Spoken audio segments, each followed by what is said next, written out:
Welcome back to the Coruscant Nights podcast. Thanks for joining us. You're live, as always, with Cooper and Jack. And today, for our last podcast of 2024, we are reflecting on the year that was. We are looking back at our predictions, at our opinions at the start of the year and our thoughts and how they came to fruition and how they kind of turned out.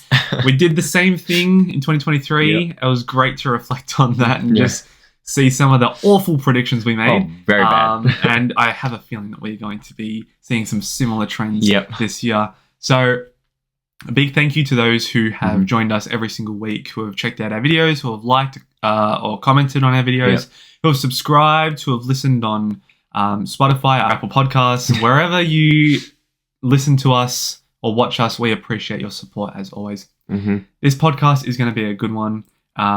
Make sure to let us know in the comments, if you're watching on YouTube, what you thought of this year for Star Wars, because it's strange to reflect on Star Wars. There was actually quite a bit of content that came out. So to reflect on it now and reflect on what's come is going to be interesting. So I think let's start where we always start.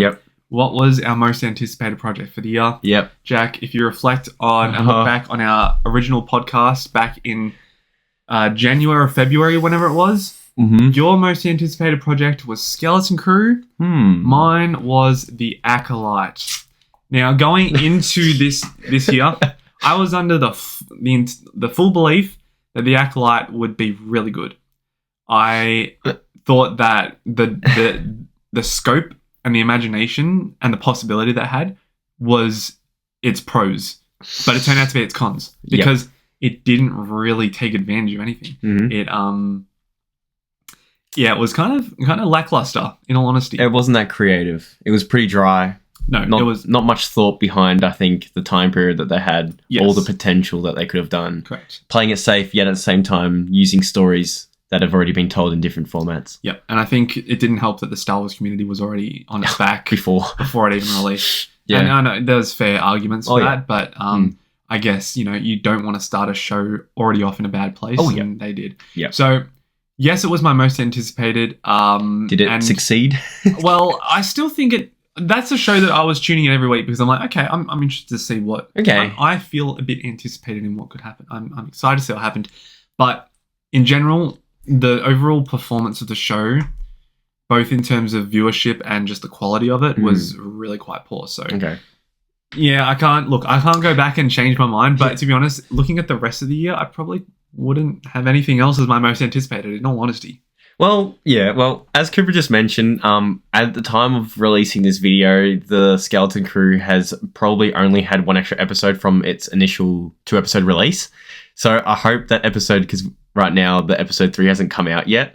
However, episodes 1 and 2, I'll be honest, it did what I wanted it to do from initial release.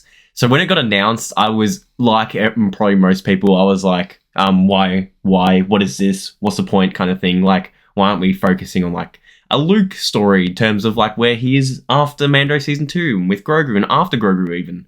But honestly, what we got from the trailers, I was still not really hooked from it that much. But after episode 1 and 2, I'm having that fun, nostalgic 80s type Goonies feel to it.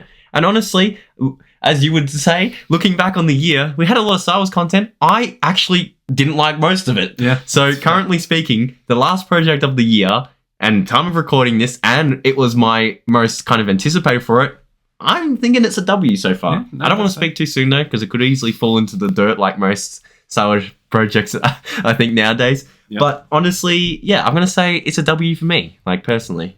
That's fair.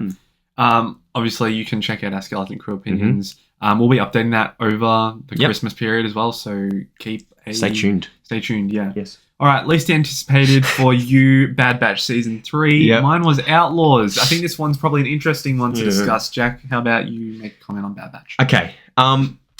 Before I talk about mine, Outlaws, I cannot comment when Cooper talks about this because I literally refused to pick it up after I saw how bad.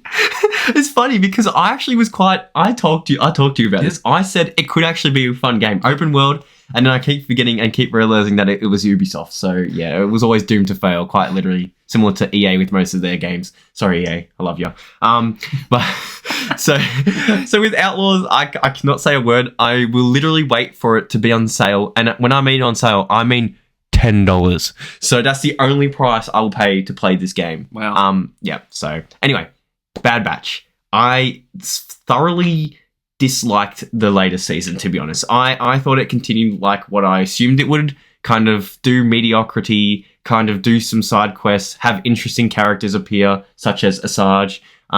She was great. I mean, I think we're going to get more with her, as she kind of mentioned, and how her story is kind of evolving into this time period. But I'm going to be honest, I didn't really ever connect to the Bad Batch that much, so I hate to say that it was like my least anticipated, but it was kind of always going to be, just based off that. Like, I always loved the clones, which is why I thought I would like this show, but it focused on a batch of clones that I actually didn't like. So I was like, I don't care about, like, I think they're very generic in terms of what they do and what they possess. I think Hunter in this season in particular did absolutely nothing to pique my interest at all. Like, he's now just kind of taken on that persona of what's it called, like being that father figure, and that's it. Yeah. Like, that was it in this season. And I'm like, I kind of did like how they did the fast forward time. I did enjoy seeing that kind of flash forward. However, that also does restrict them in terms of like what they can do, anything else with them kind of after that, or what they look like, where they are too. Yeah. Still in Pabu, I guess you could say. Pabu. It didn't do anything for me. I still think Bad Batch Season 1 definitely had the best kind of, in my opinion, the best kind of groundwork for it. I enjoyed it the most. I think this recent Season 3, it didn't have as much filler. It just didn't hook me as I wanted it to. I think the trailers definitely got me more excited in terms of the more serious tone, which it did have. Yeah, absolutely. It had less corny aspects to it. But overall, it still didn't really go beyond on what it could have been. Like, when you're comparing it to Season 7 of even Clone Wars, aside from that one arc, it's not even close. It's not even comparable. Animation's great. I'm not going to doubt that. But it just didn't do anything really for me as much as I wanted it to. So, it still basically stayed the same for me. It's weird to talk about Bad Batch, considering, you know, it was so long ago that we actually spoke about it last. But I understand why it was your least anticipated. I know you haven't, especially coming off of Season 2, you weren't a fan. No. I was quite a fan. My little comment on Bad Batch now. And I think that this season had arguably some of the best episodes of Bad Batch, maybe of animation in recent years as well. I think of Identity Crisis and Point of No Return. Back-to-back, absolute bangers. Banger episodes. But you know why also, though? That wasn't really as much of a focus on Bad Batch. Them. That's what I was about to say. And that's why it was good. The Bad Batch got interesting was when it was away from our team, which, what does that say? Similar to another show. Maybe that's why they ended up. Similar to another show. Maybe that's why they only ended it at 3 seasons. Yeah, maybe. But back to Outlaws. Look, I did end up picking up Outlaws. I said I wasn't going to. Opposite. The only reason I got it is because I did get it on sale. Yeah, that's fair. Not quite for $10, but for a bit more than that. And I'm going to be honest, I had a fun time. I haven't finished it yet, but I had a fun time in the first, 10 hours that I played. You play on Tashara, I believe the planet name is, which is good. Don't look at me, I don't know. But by the end of that 10 hours, you kind of want to get off the planet. And then when you do get off the planet, it's like, these planets are huge. And it's like, there's one planet that you go to, I think it's Akiva. It's a jungle planet. Okay. And it's literally bike paths, and you can't ride outside of the bike paths because it's just mountains and stuff. So that's really restrictive. And then there's like Kajimi. Yeah, that's all right. Look, it has some great aspects about it. I know they've had an update recently with the DLCs and stuff, and they've changed like the UI and everything, which is good. Is it meant to be better? Yeah, and there's been a lot of positive feedback on it. So the fact that the Ubisoft community people are listening to the community is good. But I haven't finished the game. I kind of got a bit tired of it after a while. There's nothing in the story that really hooked me. It's a good concept. Yeah. As much contradictory to what I said at the start of the year, I think the story is interesting, but I don't know. So it's probably like a middle one for you. Like it's not my least anticipated. But it's not, I still think back on... I think it was justified in that decision, saying it was my least anticipated because I wasn't really excited for it.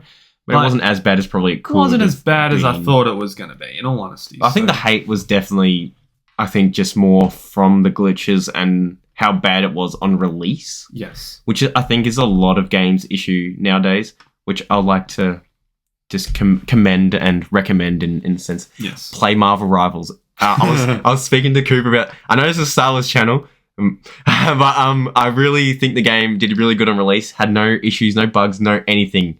Fun game, really good with the IP name. We need something like that for Star Wars. That's all I'm saying. Absolutely. Oh, well, it's like Heroes vs. Villains in Battlefront. Yeah, basically. Yeah, something fun like that. Mm-hmm. That'd be insane. Imagine having like Jar Jar Binks versus a hero shooter. A BB-8 or something.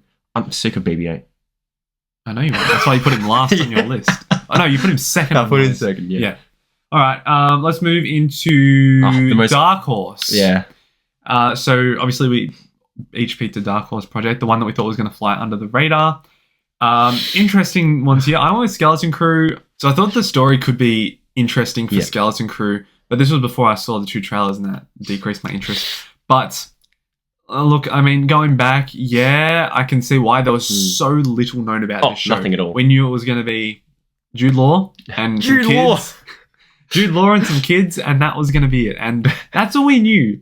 And I thought, what we got so far still too. True. But at least we have an idea of, we have a better idea of what it is. Yeah. So look, I still feel okay with Skeleton Crew as my Dark Horse at the moment, but we'll see how it. We need to wait for the end of the series. In all honesty, look, it's definitely better than my Dark Horse. Yeah. To be fair for yours, we didn't know that Tales of the Jedi Season 2 was not going to be Tales of the Jedi Season 2. Tales of the Empire. And I'm still going to count it. So obviously mine was Tales of the Jedi, air quotes, Season 2, which would have been better in the sense of what we ended up getting with Tales of the Empire. However, I would like to say, when Tales of the Empire did get announced to be Tales of the Empire, I was like, this is a lot better. I'm like, here we go. We're in for it. Oh man, what was that? That was dookie. That was straight up garbage. It was horrible. Why I don't care about Morgan. Can we agree that Tales of the Empire was the worst of the year? Yeah. Honestly, yes. Just purely on hyping me up with excitement and how good Season 1 of Tales of the Jedi was, and how it's a short format which you could have picked anyone from the Imperial Age in, yet you still managed to pick the most boring ones. It's more like it should have not have failed. It had so much potential to just be even like mediocre, yet it just, in my opinion, it wasn't even that. I still have yet to rewatch one thing from that. And keep in mind, I have watched a lot of the Ahsoka episodes and Count Dooku ones from Season 1. Yeah. So, and rewatching is just easy. So, I'm so sad that was kind of my Dark Horse, because it was going to be good. Premise still. Yeah. Even hearing Tales of the Empire gets me hyped, and then I realize what they actually did, which makes me just question everything. Let's stop talking about Tales of the Empire. It was absolutely trash. Yeah. Let's move into our biggest potential. Obviously, this is the one that we always hype up every single year. We both went the Acolyte for different reasons.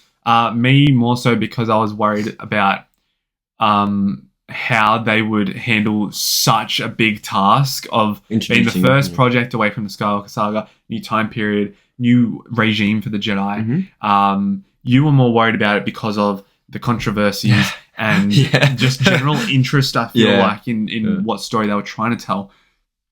I feel completely justified. The Acolyte was not very good. No, it wasn't very good. I think it definitely could have been one of the best shows, like even for Star Wars live action, in that sense of having so much creative freedom. But man, you just can't avoid the pre-controversy. And why would that be such a massive thing? Like, now that you're reflecting on it, obviously because they were trying to cover their butts before it got released, and it makes sense why. Like, it was cut horribly. There was not much story there. The acting was Like, the combat was okay, but like music choice, like everything was just all really not great. So it's just like, nah, it was not good. It was not a good show. And if I am to rewatch it, maybe if someone in the community is going to cut it into a movie, because I think that'd be more easier to rewatch. And only if I am for the show format, I'm only watching, episode 5 with the battle. So that's all I care about from that show, to be honest. Just because I like seeing, I wish I saw more of the characters get slain, because, wow, they're horrible.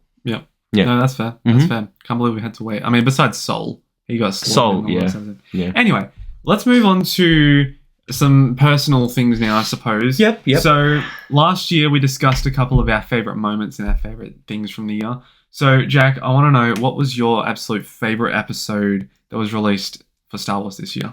Okay, look, my hot take, my one that I think is okay. It's kind of annoying how Skeleton Crew is still coming out now. Oh god. I was actually going to say Skeleton Crew episode 1. Are you serious? That's my hot take. Because of how much I just enjoyed it and how surprised I was with it. However, the one that I think Cooper will do, and that is the most likely one, is episode 5 of the Acolyte, purely based on the fight. But let's be realistic here. That still had no storyline within that one episode, in my opinion. And even at the ending of that episode was hot garbage. Having them do the sister cut hair, fakery, like that ruined that whole end bit for me in my sense. And the reason why I picked Skeleton Crew episode 1, the intro was chef's kiss. The story from start to finish of the episode alone was really good. Had them on the planet. Obviously, they're doing their routine maintenance thing, and then they want to explore. Poof, get shot into find a ship, kind of like the Goonies, how they find their treasure map or something, and then get shot into hyperspace. What's happening next? It captured my interest. It piqued my interest for the whole show. And honestly, it kind of also shows how bad, in my opinion, some of our episodes of Star Wars have been this year. Yeah, Skeleton Crew episode 1. Episode 1, which is just an introduction, I thought was really good. Yeah. So, yeah, that's honestly taking my place. Yep, no, that's fair. Look, Jack, you already touched on it. Mine is episode 5 of the Acolyte. Yeah. Purely because that is the most excitement I've ever felt. I'm not going to lie to you. Okay, here we go. I felt more excited and flabbergasted during that entire fight sequence than I did with Luke showing up in Mandalorian season 2 finale. Oh no. No. Just I understand the intrigue was there for Luke, and it was exciting, but that was just nuts. The fights in episode 5 for the Acolyte were absolutely next level for me. Okay. Just the pure hype. I hated episode 4 because it cut off right before we're getting to the interesting thing. But yeah, episode 5 of the Acolyte was great. I'd like to throw a shout out again to Bad Batch episode. I think it was 9 and 10. Identity Crisis. Identity Crisis is such a good episode. I would like to say the arc probably. If it was to take a mini arc, it would definitely be the best. Absolutely. I think that has some of the best storytelling and even animation. It looked nice and scary, kind of mysterious. And also an intricate look into Project Harvester and really the psychotic minds of the Empire. And that's what I really liked about it. And I'm glad that Bad Batch were able to go that far, I suppose. It didn't quite reach that really grotesque level that I was thinking it would. Yeah, it could have. It could have gone just that one extra step. Yeah. But for being, I wouldn't say it's a kid's show, but for being an animated show and for being Star Wars, a Disney show, I think it went as far as it could without overstepping. So I appreciate that the Bad Batch did that and they handled it in such an interesting way. Yep. So I would have that as my runner-up. Look, worst episode. We're getting into it. Let's do worst episode. Okay, I actually don't know what Cooper has. And I want to say this on the count of 3. Yeah, let's do it. 3, 2, 1. Acolyte episode 3. Yes! Yes! Bang! That was such a... That was hot garbage. So, oh my god. I was tossing up between 3 and 7, but then I'm like, actually, 7 had that cool lightsaber. It did, and I'm like, that was okay. That was it. But, the witches, man. Just, I don't even want to discuss why. You guys will know why. Do you want to just move on? Yeah. It was horrible. It was garbage, hot garbage. Probably the worst episode of Star Wars I've probably ever seen. It just wasn't Star Wars. It wasn't anything. And it's bad when we're saying that Tales of the Empire episodes were better than that one. Oh, I would still take Morgan one, sadly. Yep. So disgusting. It was bad. Okay, a bit more of a personal, more personal. Yeah. Here we go. So favorite podcast. Yeah. So we did this last year too. So Cooper and I discussed very briefly about ones that we liked to each other. I have gone with a bit of a different one. The reason why I did this is because I really like this idea. Cooper and I discussed it before we did it. We seen it all over social media kind of thing. It was just really fun to do. It was blind ranking part 1 of our Star Wars characters. That was good. So that's my favorite podcast, I would say, because of just how funny it is to see you being the person with your list, knowing how good and bad they are, and then seeing the reaction of just how bad you end up getting and stuff. It was just really fun, and we did a part 2. It's just a good fun podcast thing we did, and I loved it. It was fun. Yeah, no, that's good. I'm glad you enjoyed that. Yeah. My one, we did chat about it before. I think about some of the podcasts that have absolutely transcended our channel this year. And this one in particular, I don't know if it was the thumbnail. I don't know if it was the actual interest stuff that we were talking about. But we discussed our favorite Star Wars battles. That was one of the most analytical, interesting discussions that we've ever had on the channel. Yeah. Being able to pick out, because battles are things that you enjoy. You don't really pick out things and analyze it and really have that sort of view of it. You just enjoy it for what it is. But the fact that we were able to pick out certain moments and compare them were really cool. It was fun. And we developed some really cool lists. I think Scarif obviously was unanimous as number one. That was really good. Yeah. You had your absolutely hot garbage take with Water War. It's so good. I love it. And then I don't think we mentioned Hoth, but that was certainly one that we could have put on our list. It was a fun video it was a fun video where we could be passionate about something that we liked. It wasn't a hating thing. It Game sort of thing. Yeah. It wasn't like a show sort of discussion. It was just our favorites. Yeah. We can talk about it. So I really appreciate what that video was, and it did very well, and we appreciate everyone. I would also like to mention that Cooper's going to mention another video too. Honorable mention of a very good video that happened this year and stuff too. Yeah. I would also like to mention another one. So I was discussing it with Cooper. It wasn't a podcast, but our project that we did of Battlefront 3 was really fun to do.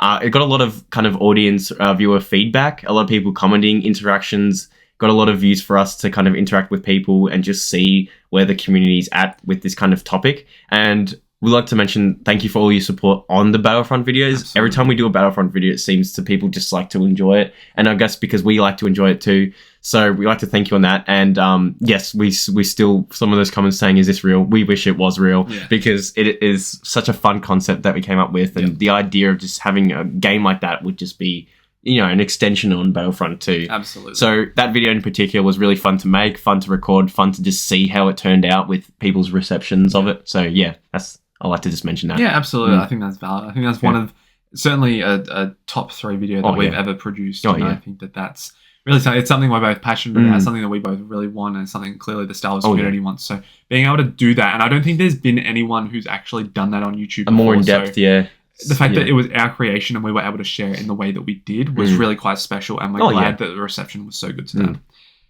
Let's move to our favourite moment of the year. I think these... We talk a lot of smack. We have a lot of arguments. There's a lot of heated debate. But in there, you find some hidden gems, some funny moments. And there's one that I go to every single time, Jack. It was more recent. I know what you're going to say. We got our first look at Skeleton-crew. Oh, yeah. The first trailer. Yeah. It looked awful. It did. And then right at the end, they tease you're a Jedi. And it shows Jude Law, and you go... Oh, the Force. You're a Jedi. Biggest surprise ever. Jude Law! Whoa! It's Jude Law! Absolutely incredible. Just sarcasm. A perfect reaction, and I crack up every time I say it. It's fantastic. It's no hate to Jude Law. I like Jude Law. It's like that was meant to be the hype moment, and everyone know it was gonna. He's your main actor. He's a main, and it's like meant to be a build up. It's like stupid. Okay, that's a pointless thing to the end of a trailer. My favorite moment, not actually a funny one, more of just this was the most, I think, interesting, the funnest experience in terms of like what the hell happened kind of thing. Was actually the duo Lego build we did together.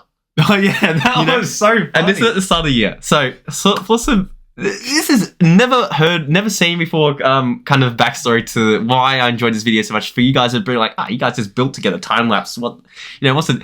So we actually tried going to a place to build first, and we brought our whole Lego sets to this kind of, I would like to say, public library. You could kind of say. And there was a lot of people walking past throughout our build, and we were talking, maybe this is our idea for the future. We'd probably just do a live stream where we're building together, free speak, because we said some funny stuff and some controversial stuff whilst building it. But having people walk past and give us like some stares of us building straight up Lego in a public library, and then we realized that kind of the booking thing was up, so we kind of had to like, with our half-built Lego, transport that back to my house, and then we finished it at my house, and then we were like, So we're kind of done now. And then we were like, oh, let's take some photos. So we put the Legos in like the garden. I got my camera out. We took some photos and the video ended up doing quite well. Yeah. And it was just a fun experience. That was at the start of the year in Feb. Yeah. So summertime, which we're coming back to now, which is so good just before Christmas.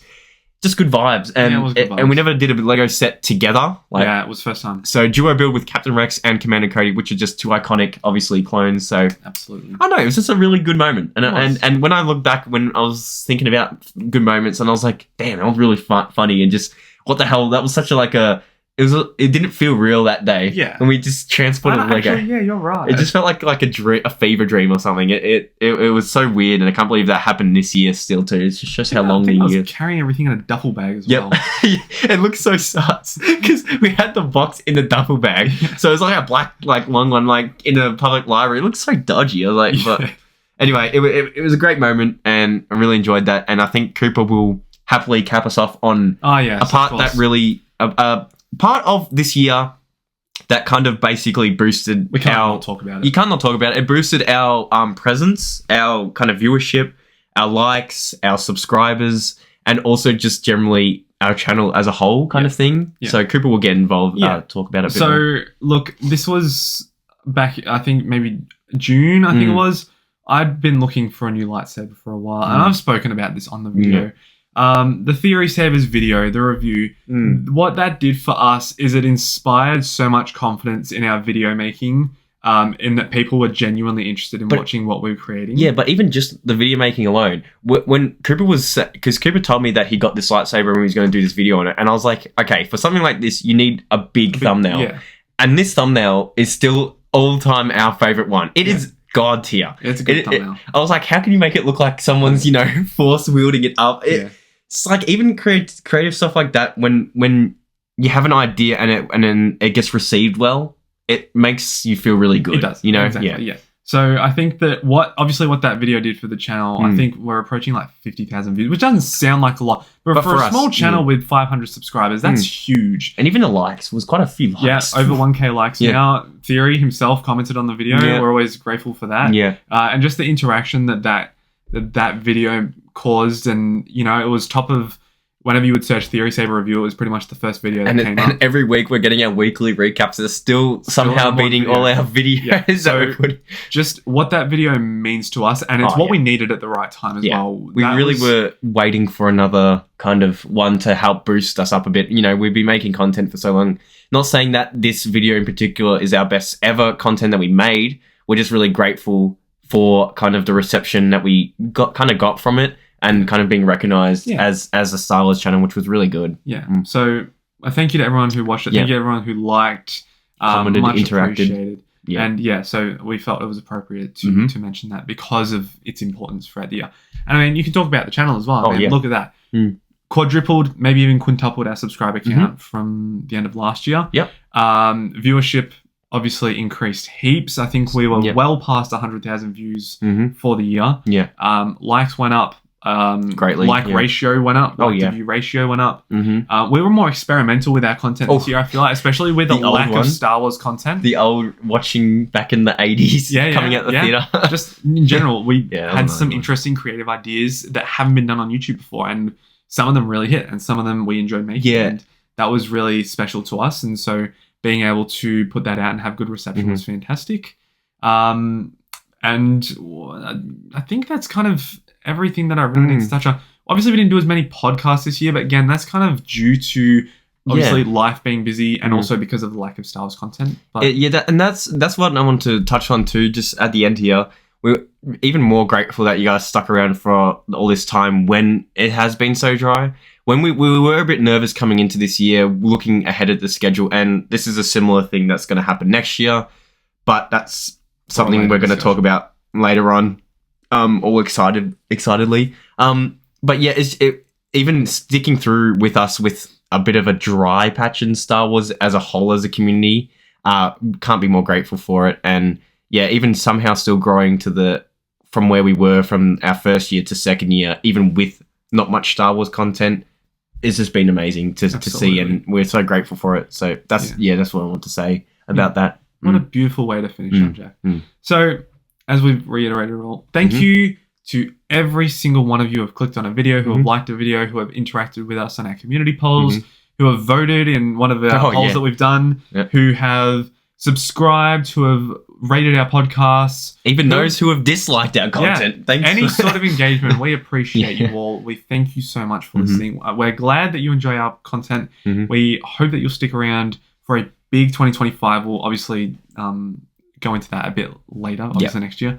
But for the moment, that's been Coruscant Nights for 2024. Thank you guys Thank you very much. and we'll see you in the new year. See you guys.